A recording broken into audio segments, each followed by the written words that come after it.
Nuestra aventura en el Sáhara apenas ha empezado. ¿Recuerda usted el incidente en los Villares? ¿Recuerda aquella nave no humana y a los 3 seres que arrojaron esta pequeña piedra esférica a los pies del testigo? Pues bien, este es nuestro próximo objetivo.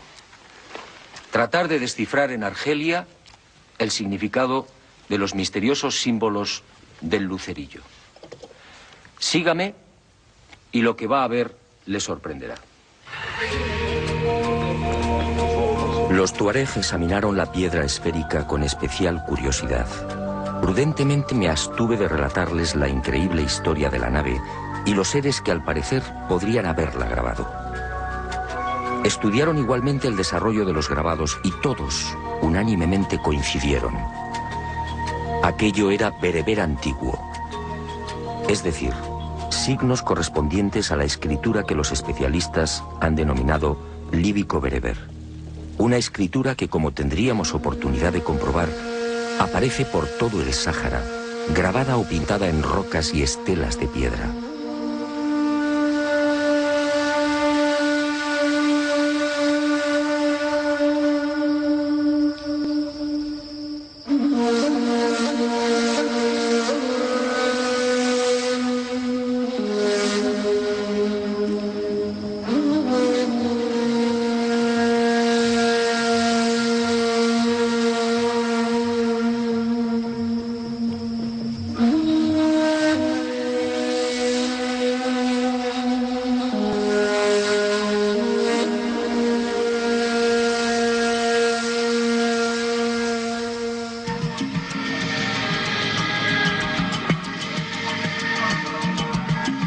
Una escritura que tiene su derivación en la lengua amazigh, actualmente hablada por unos 20 millones de personas en Marruecos, Argelia, Túnez, Níger, Mali, Burkina Faso, Mauritania, Libia y en el oasis de Siba, en Egipto.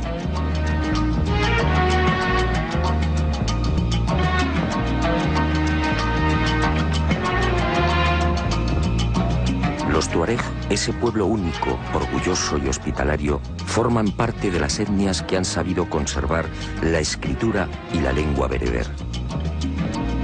Pero la decepción no se hizo esperar. Una cosa es hablar el bereber y otra muy distinta traducirlo.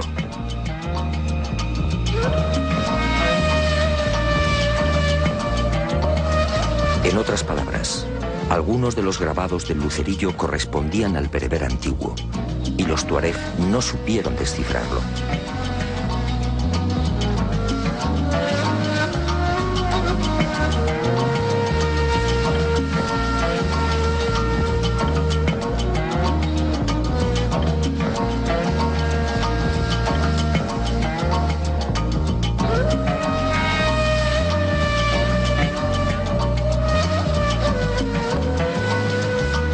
Aquel fracaso, lejos de rendirme, multiplicó mi entusiasmo. Proseguí las investigaciones profundizando poco a poco en el nuevo misterio. Y las indagaciones en torno a los enigmáticos signos bereber me conducirían mágicamente, casi sin proponérmelo, a otra fascinante y para mí desconocida realidad. ¿De dónde procedía aquella escritura? ¿Arrancaba en el primer milenio antes de Cristo, como aseguran arqueólogos y lingüistas? ¿Por qué se perdió su significado original? Lo primero que descubrí es que aquella escritura, aparentemente tan simple, encerraba una enorme fuerza conceptual.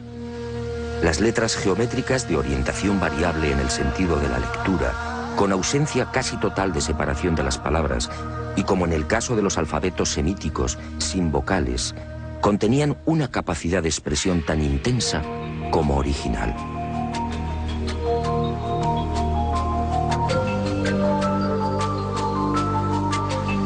El bereber, además, puede leerse en cualquier sentido, de izquierda a derecha, de derecha a izquierda, de abajo a arriba y viceversa, o en espiral.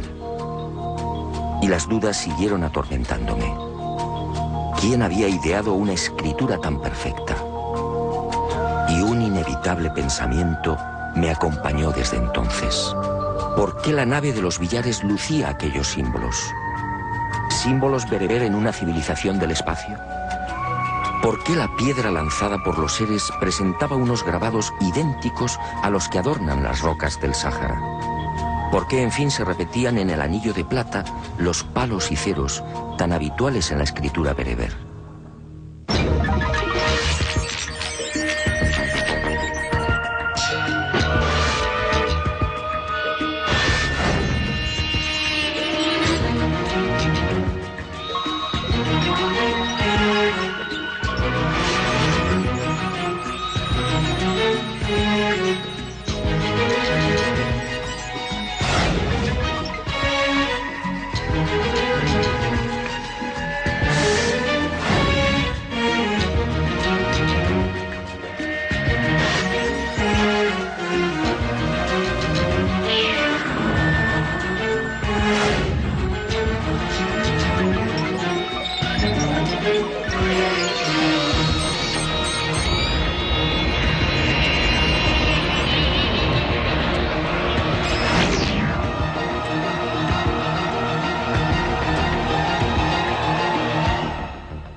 No quise precipitarme. Al conversar con arqueólogos, historiadores y expertos en escritura bereber, comprendí que había cometido un error. No todos los especialistas están de acuerdo a la hora de establecer la procedencia y fecha de aparición del bereber antiguo. Unos lo hacen llegar del este, situando el nacimiento hacia el primer milenio antes de Cristo. Otros, en cambio, como Blanchet, Geseli y José Onrubia, sitúan el origen del proto-bereber en el propio Sáhara y entre el octavo y sexto milenios antes de nuestra era. Esta última teoría concede a la escritura bereber una extraordinaria antigüedad, entre 10.000 y 8.000 años. Es decir, muy anterior a los textos escritos en Mesopotamia y en el Valle del Nilo.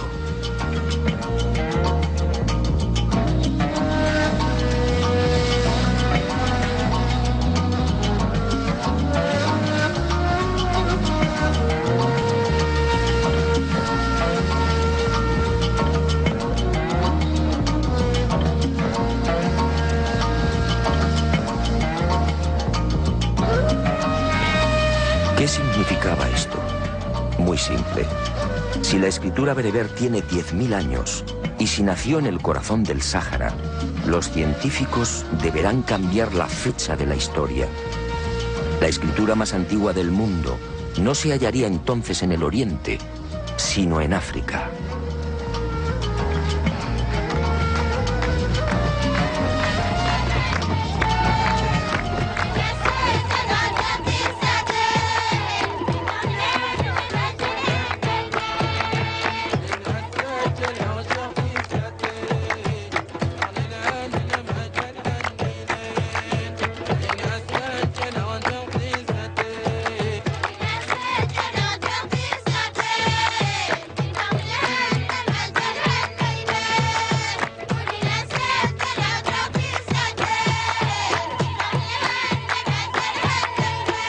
Y otro detalle que me desconcertó.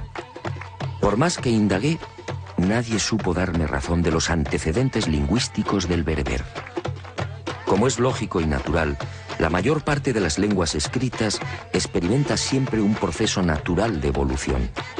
De unos primeros y casi infantiles símbolos se va pasando a signos más concretos y simplificados que finalmente derivan en las letras que hoy conocemos.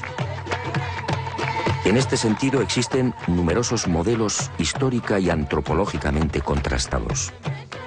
No ocurre así con el bereber antiguo. Aunque algunos tratan de hacerlo derivar de la escritura púnica, la verdad es que el problema está muy lejos de ser esclarecido. Científicos como Camps, Chabot, Springer, Onrubia, Gali, Basset, Galán y otros han sacado a la luz más de 1.200 inscripciones, todas ellas procedentes del Sáhara. En ninguna, sin embargo, se observa el menor vestigio de esa evolución natural. Y obviamente me pregunté, ¿apareció el bereber de repente? ¿De quién fue la idea? ¿Cómo es posible crear una escritura tan simple y certera sin un proceso previo de maduración? Y lo más importante, ¿cómo explicar que una escritura tan elaborada terminara perdiendo su genuina significación? Los tuareg y los bereberes de la Kabila argelina, entre otros, llegan como mucho a leer algunos de los signos que integran el bereber. Pero no saben traducir la totalidad de las inscripciones. Es como deletrear una frase en alemán. Conocemos el significado de cada letra, pero si no sabemos alemán, difícilmente acertaremos con la traducción. Conforme fui adentrándome en el desierto y conociendo en profundidad las características de la antigua escritura bereber, más seguro estuve de la extraordinaria antigüedad de aquellos misteriosos signos. Hoy existen técnicas científicas que pueden datar con razonable exactitud la fecha de ejecución de pinturas y grabados. El estudio de la pátina de estos últimos, los grabados, es uno de los caminos. Cuando el artista ataca una pared o una roca, al martillear o perforar, elimina la capa de óxido que cubre la piedra, dejando un surco blanco, idéntico al color original del soporte. En consecuencia, un grabado de tonalidad clara será siempre más reciente que uno con los surcos oscuros. A este primer sistema de datación indirecta, los científicos han ido incorporando otras técnicas cada vez más complejas y seguras.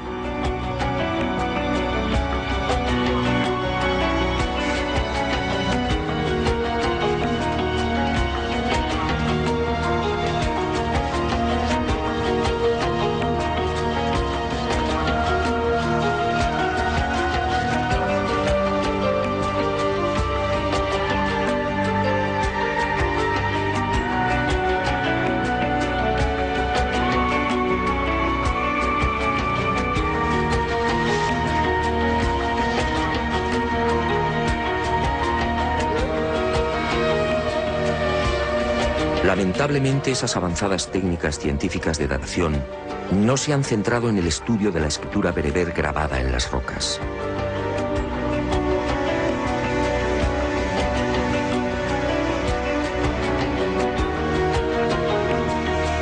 Los arqueólogos se han inclinado primero por el análisis de los grabados propiamente dichos, es decir, de los animales y de los hombres allí representados.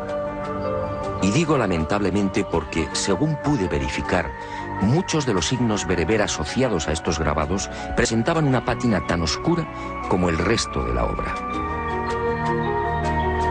Es decir, como afirman algunos investigadores, la escritura bereber podría remontarse a unos 8.000 o 10.000 años.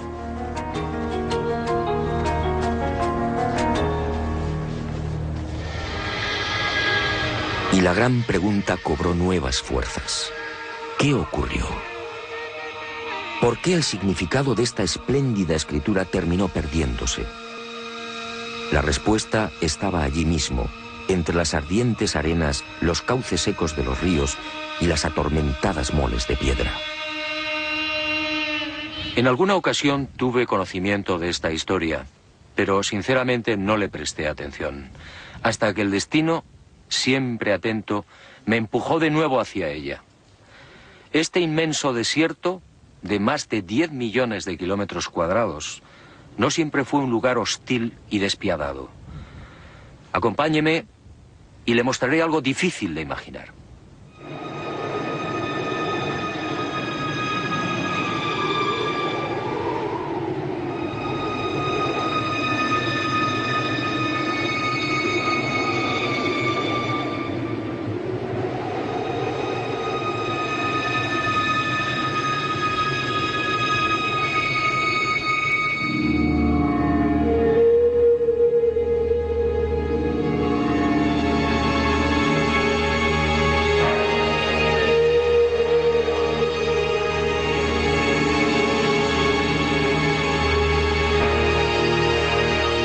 Supongo que es lógico. El hombre del siglo XXI ha conocido el Sáhara tal y como es. Una región desolada, donde las precipitaciones anuales apenas rondan los 100 milímetros. Un inmenso horno en el que la vida pelea dramáticamente por sobrevivir.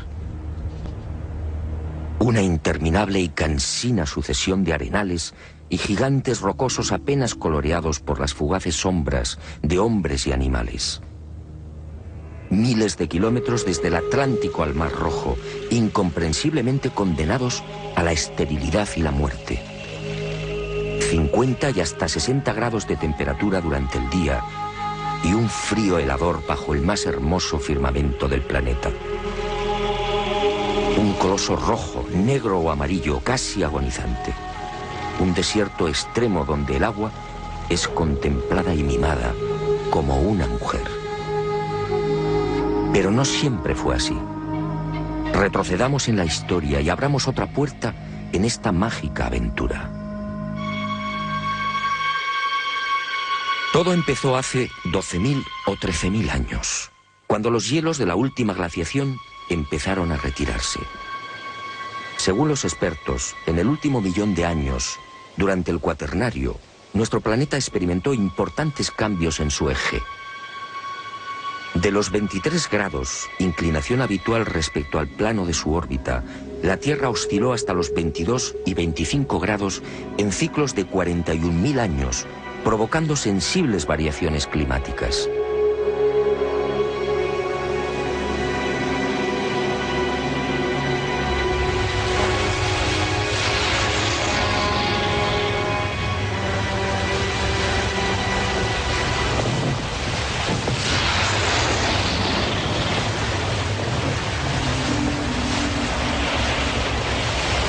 En ese millón de años, mientras el hombre aparecía y despertaba, nuestro mundo registró 4 grandes y demoledoras glaciaciones.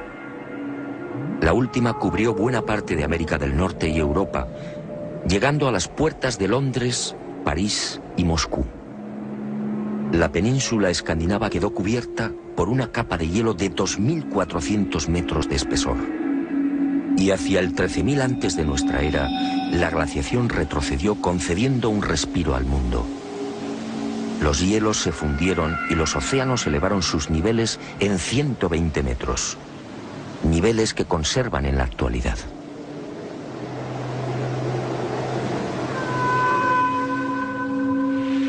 El frente polar se reactivó enviando humedad desde el noreste hacia el Mediterráneo. Y otro tanto sucedió con los benéficos monzones, que soplaron cargados de lluvia desde el Golfo de Guinea. Y el Sáhara despertó a la vida. Las aguas freáticas ascendieron. Los lagos entre dunas se multiplicaron a millares. Los ríos rugieron de nuevo. Del macizo montañoso del Agajar, al sur de Argelia, brotaron decenas de cauces, antaño consumidos. Y el agua fue bañando el gran desierto, transformándolo. Uno de los caudalosos ríos, el Igargar, tan ancho como el actual Amazonas, nacía impetuoso en el sur, recorriendo casi 2.000 kilómetros, hasta formar un lago de 400 kilómetros al sur de Túnez. Otros ríos, como el Saura, nacido en el Atlas, se unía al Tamanrasset, desembocando fértil y generoso en el Atlántico. El Tilemsi se ocupaba de bendecir el Níger, y el Tafasaset transformaba el sur del Sáhara, sumando sus torrenciales corrientes a un lago Chad 80 veces superior al que hoy conocemos. Y la vida surgió imparable y lujuriosa. Arenales, montañas y wadis se despojaron del negro, del rojo y del amarillo, de la sed y del silencio, vistiendo el verde de la jungla, de la sabana y el azul de los interminables lagos. Fue una explosión vital, lo que los científicos llaman el Gran Húmedo, uno de los periodos más fértiles del viejo y cansado desierto. El Sáhara se convirtió así en algo que hoy cuesta trabajo imaginar, un auténtico paraíso. Y el lugar donde todavía nos encontrábamos recibió el nombre exacto: Tassili, meseta entre ríos. La nave Columbia y los satélites artificiales han proporcionado imágenes rotundas. Esos wadis o cauces secos que muestran las fotografías tomadas a 180 kilómetros de la Tierra lo dicen todo. También las imágenes infrarrojas y las captadas por radar demuestran que bajo las ardientes arenas existió en la antigüedad toda una red de lagos conectados. Algunos de hasta 7.000 kilómetros cuadrados.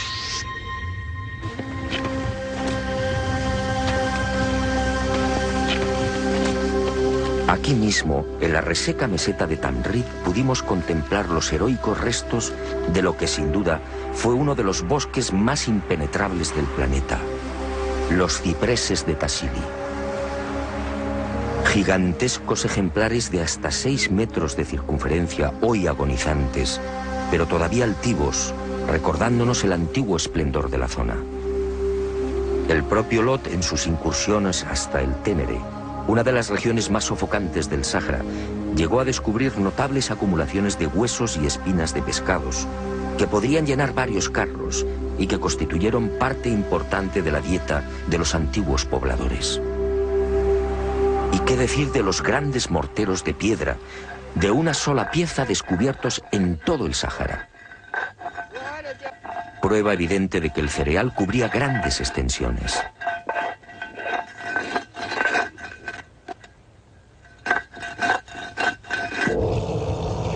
El mismísimo Heródoto, historiador y geógrafo griego, escribía en el siglo V a.C., refiriéndose al Sáhara.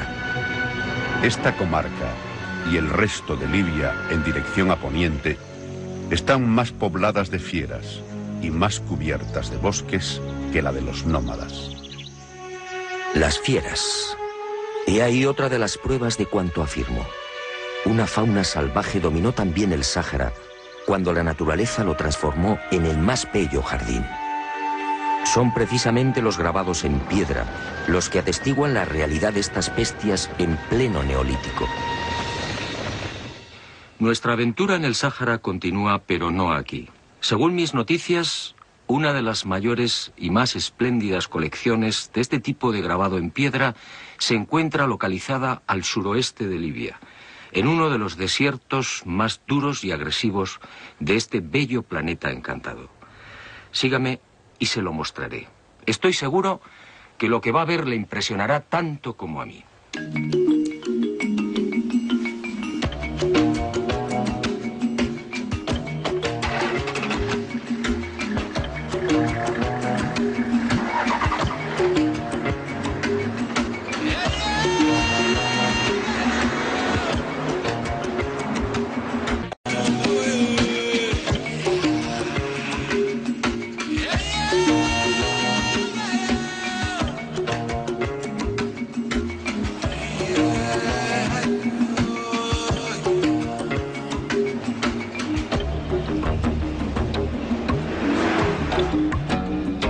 Nuestro siguiente objetivo nos llevó esta vez a Trípoli.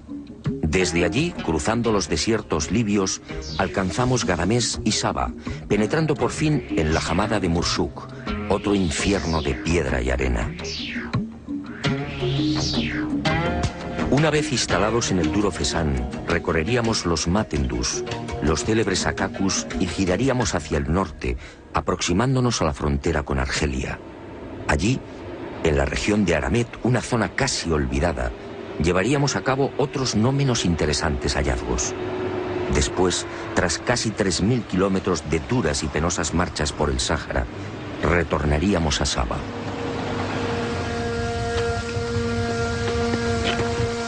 Nuestras informaciones no estaban equivocadas.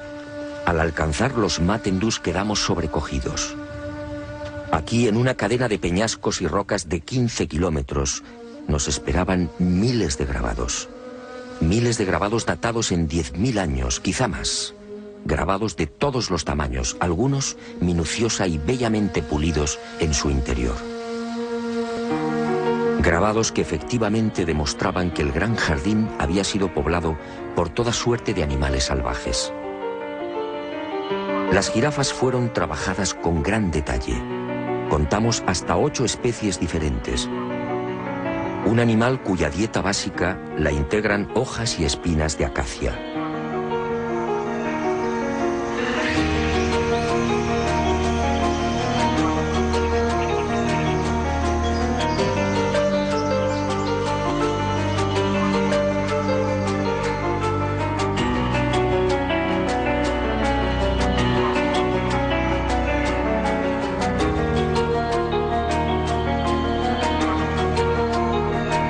Y otra prueba más de la realidad de ese paraíso, el rinoceronte. Un animal muy exigente con el agua.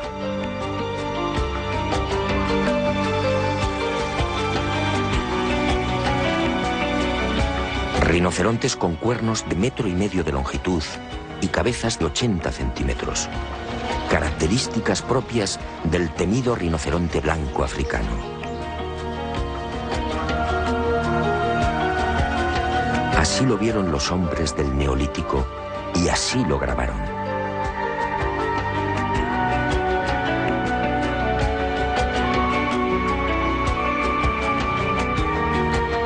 Y entre este esclarecedor bestiario del Sáhara, otra pieza clave que nos transporta al gran jardín sahariano, el elefante. Encontramos grabados de todos los tamaños. En el Yerat, Henry Lott describió un ejemplar de 4,70 metros de longitud, un tamaño relativamente habitual entre los machos de 30 y 40 años. Y otro rasgo que pone de manifiesto la capacidad de observación de los habitantes del jardín y su gran preocupación por la fidelidad. En algunos grabados los elefantes aparecen con la cola doblada en ángulo recto, una actitud adoptada por las hembras antes del apareamiento.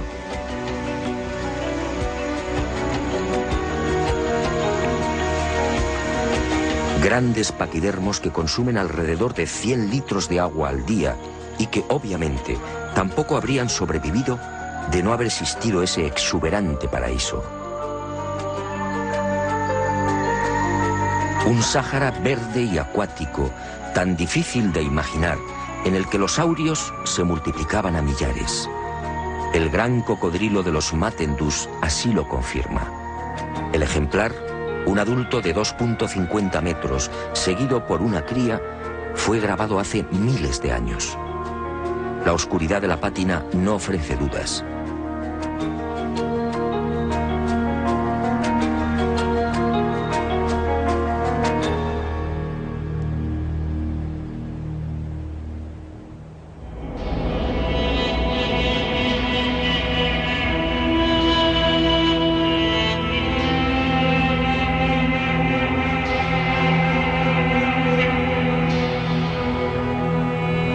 La fidelidad en el trazado, una vez más, es contundente.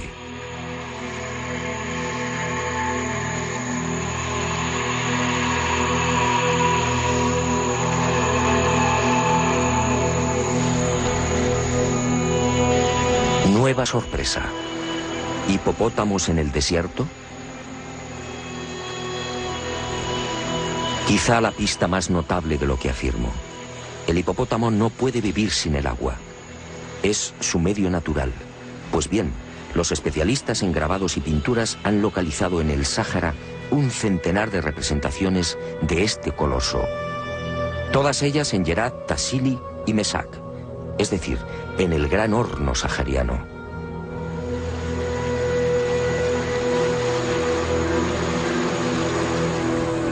En este macizo de Mesac, donde nos encontramos, han sido contabilizados 60 grabados. Y todos con una pátina oscura, señal inequívoca de una gran antigüedad.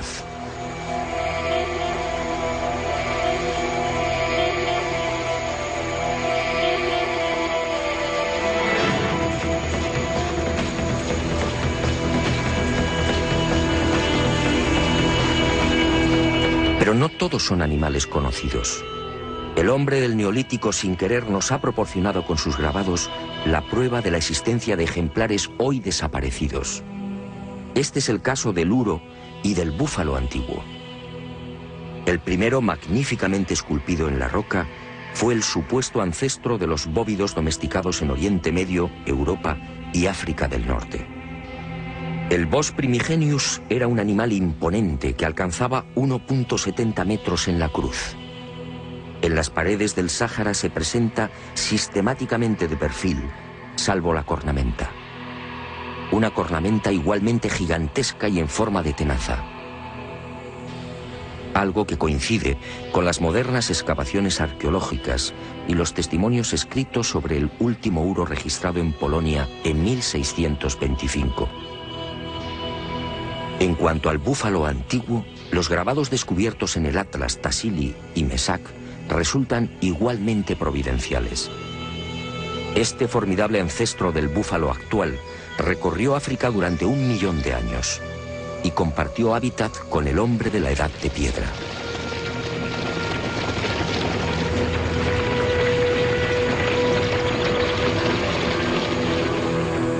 Sus grandes dimensiones, con cornamentas de más de 3 metros de envergadura, debieron impresionar a los habitantes del jardín sahariano.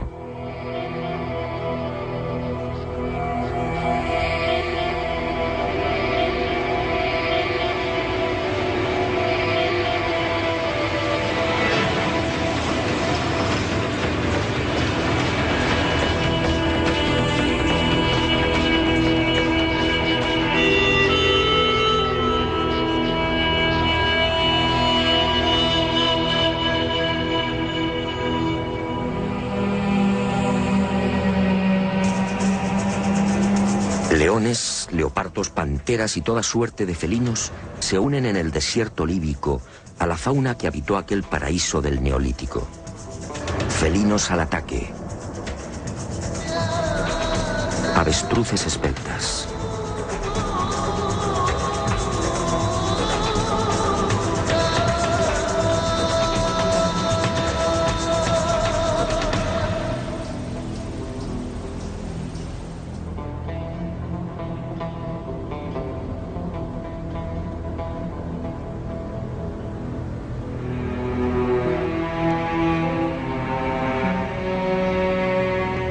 Perros al servicio del hombre.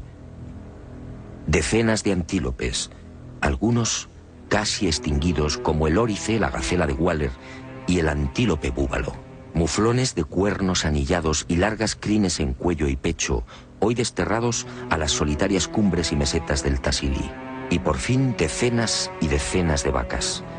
Otro animal que nos conduce indefectiblemente a la abundancia de pastos, a un clima benigno y a la presencia de ríos y lagos.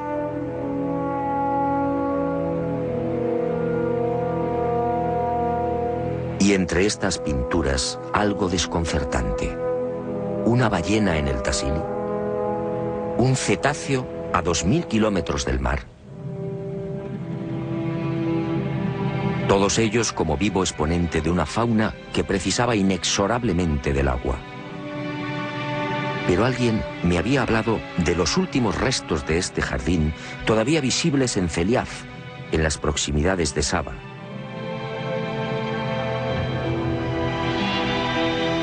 Y hacia allí nos dirigimos. Fue sin duda la etapa más gratificante de nuestra estancia en el Sáhara. Si tratar de imaginar el desierto como un floreciente jardín no es tarea sencilla, la visión de aquellos 21 lagos perdidos y sujetos entre un océano de dunas no resultaba tampoco un ejercicio cómodo.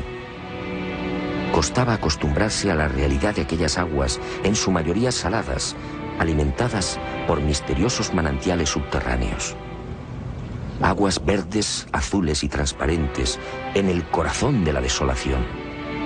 Lagos como el Mafu, Gabrón, Ouan al-Mar o Ruiz, de 70 y 80 metros de profundidad, que albergan la reliquia de lo que fue una vida pujante, quisquillas y pequeños peces tropicales.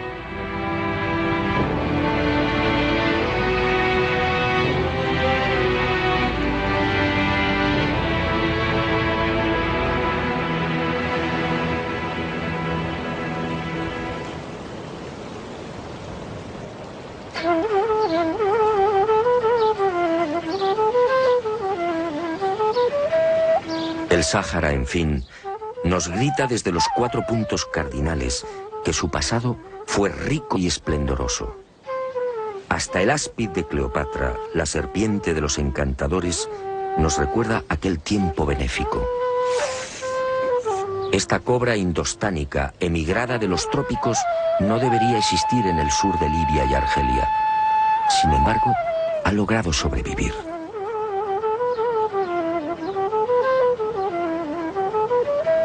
Es otra prueba de la existencia de aquel paraíso.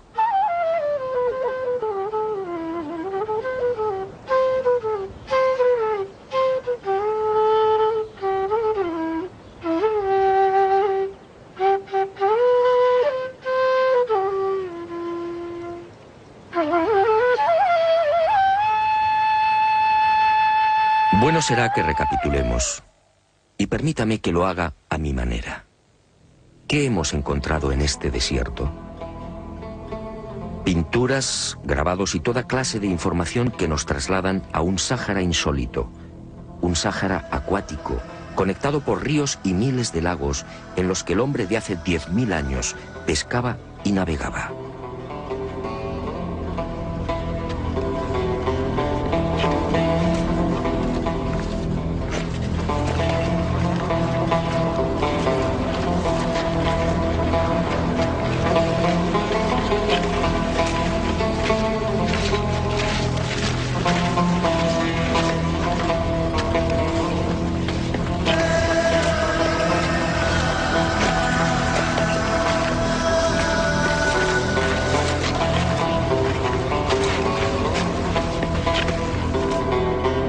Hemos hallado la imagen de un barco de 3 palos en una colina de 600 metros de altitud, Zinquicrá, en mitad del hoy abrasador desierto de Yerma, en Libia.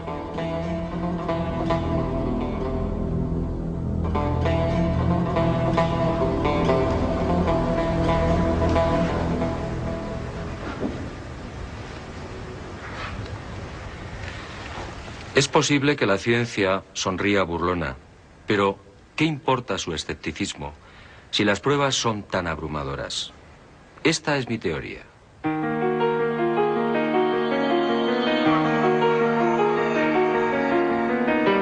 En pleno Gran Húmedo, hacia el 9000 antes del presente, una o varias civilizaciones no humanas tomaron el centro del jardín en el corazón del Sáhara como base de operaciones y prendieron la mecha de una nueva humanidad.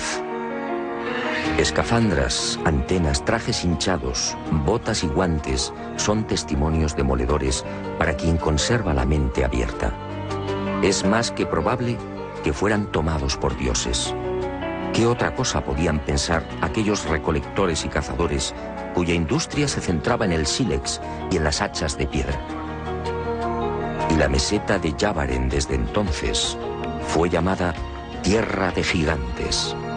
Y a la vista de estas pinturas, el instinto y mi larga experiencia como investigador me dicen que esos seres del espacio pudieron intervenir a nivel genético, mejorando las razas.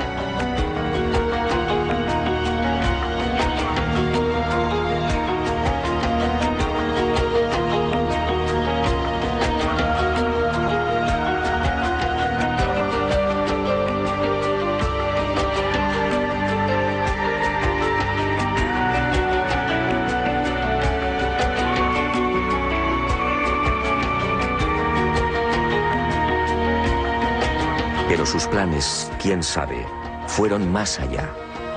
¿Enseñaron también la domesticación de animales?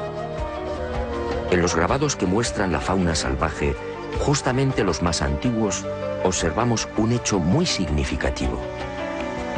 Entre elefantes, jirafas, rinocerontes y felinos, apenas vemos bóvidos conducidos por hombres o perros colaborando en las cacerías.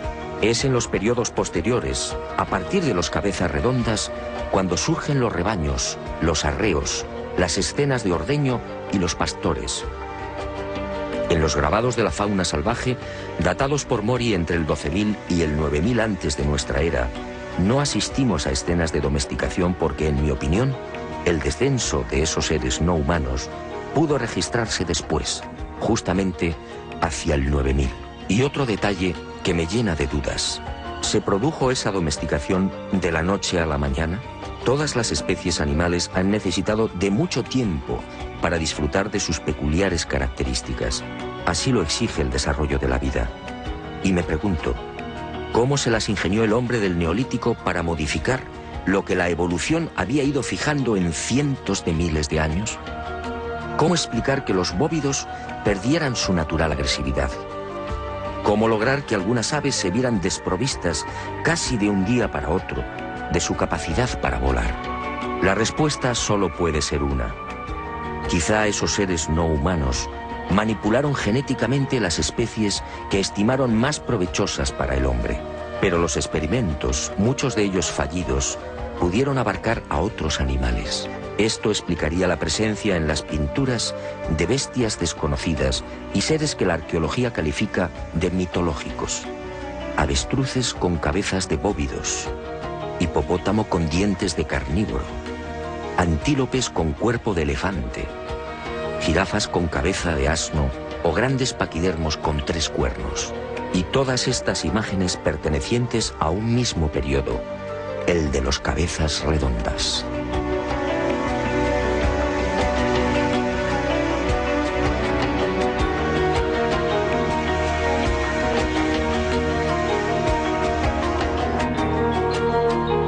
Y encontramos también vestimentas y tocados imposibles. Imposibles para un neolítico hace 9000 años, en el que no se conocía aún el arte del hilado. Pinturas y grabados en los que las mujeres lucen vestidos transparentes, capas bordadas y teñidas en múltiples y vivos colores y un calzado impropio de la época. ¿De dónde surgió este ropaje? ¿Quién lo fabricó? ¿Quién enseñó a estas tribus el arte del aseo y la peluquería?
Cuanto más investigo estas pinturas rupestres, más convencido estoy de la intervención de esos enigmáticos seres del espacio. Fueron ellos los que sin duda dieron el primer aliento civilizador a unas gentes casi desnudas, sin norte y con una precaria conciencia de sí mismos. Fueron ellos los que, muy probablemente, infundieron en los clanes de la Edad de Piedra las sublimes ideas de la divinidad, de lo trascendente y de la supervivencia después de la muerte. Fue en ese tiempo cuando el hombre de la Edad de Piedra experimenta un brusco giro en sus costumbres y en lugar de abandonar a los muertos a su suerte, procede de pronto a sepultarlos en enormes y elaborados túmulos. ¿Casualidad? Unos túmulos de piedra formados por anillos concéntricos y muy cerca de los abrigos en los que pintaban a los cabezas redondas. Solo en el Fezzan libio han aparecido más de 60.000. ¿Por qué esa estructura tan parecida a las de las naves de los gigantes? ¿Otra casualidad? ¿Fue un recuerdo o un homenaje a los dioses instructores? ¿Pensó el hombre primitivo que así, enterrando a sus muertos en una tumba con forma de nave, tendría más fácil el acceso a los cielos? Después de todo, ¿qué eran aquellos prodigiosos carros de fuego? ¿No eran unos objetos que procedían de las estrellas?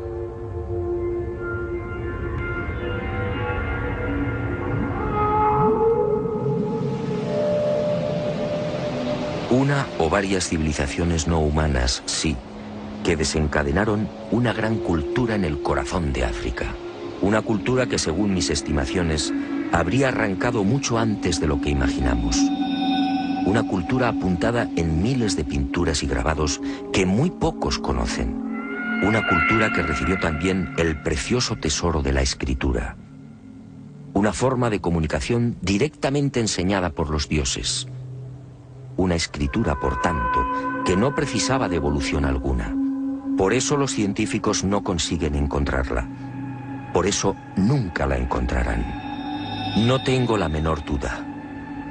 La escritura berbera antigua que se extiende por el Sáhara, la que fue observada en la cúpula de la nave que apareció en los billares, la que adorna la piedra esférica lanzada a los pies del anciano español, y los signos grabados en el anillo de plata depositado en el fondo del Mar Rojo, tienen un mismo origen: los gigantes de Tassili.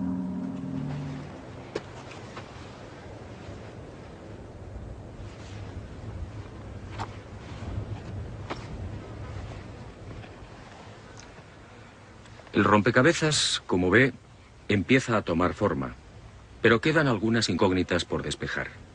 Y regreso a la vieja pregunta, un asunto que no he olvidado. ¿Qué ocurrió con esta magnífica lengua?